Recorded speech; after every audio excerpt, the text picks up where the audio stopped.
السلام علیکم، میرا نام ہے زاہد حسین اور آپ دیکھ رہے ہیں دیکھو دنیا۔ مسئلہ کشمیر پر وائٹ ہاؤس کا بھارت کو واضح جواب۔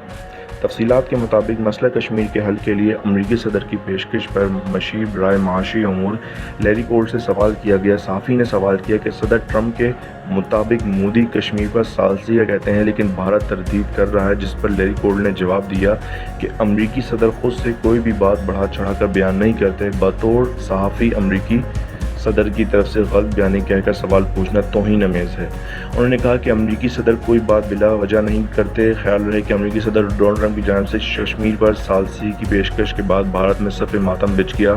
امریکی صدر ڈونلڈ ٹرمپ نے کہا تھا کہ بھارتی وزیر اعظم نریندر مودی نے مسئلہ کشمیر حل کروانے کے لیے امریکہ سے ثالثی کی درخواست کی تھی۔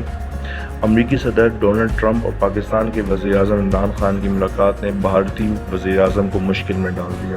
ٹرمپ کے اس بیان کے بعد بھارتی پارلیمنٹ میں اپوزیشن جماعتوں نے ہنگامہ برپا کرتے ہوئے نریندر مودی سے مطالبہ کیا کہ نریندر مودی امریکی صدر کے مسئلہ کشمیر سے متعلق بیان پر خود وضاحت پیش کریں۔ بھارتی وزیر خارجہ کا کہنا ہے کہ وزیر اعظم مودی نے ٹرمپ کو کشمیر پر ثالثی کے لیے نہیں کہا۔ پاکستان سے تمام مسائل دو طرفہ ہیں۔ شملہ معاہدے اور لاہور ڈکلیریشن نے مسائل پر بات کی راہ ہموار کی ہے۔ واضح ہے کہ امریکی صدر نے وزیر اعظم عمران خان سے ملاقات کے دوران کہا تھا کہ وہ مسئلہ کشمیر حل کروانے میں ثالثیہ کردار ادا کر سکتے ہیں۔ اس پر بھارت کی جانب سے رد عمل آیا ہے، جس میں انہوں نے کہا کہ بھارت نے کبھی بھی امریکہ سے مسئلہ کشمیر کے حل کے لیے ثالثی بننے کی درخواست نہیں دی۔ تو یہ تھی آج کی ہماری ویڈیو۔ لائک کریں، شیئر کریں، سبسکرائب کریں اور دیکھتے رہیے دیکھو دنیا۔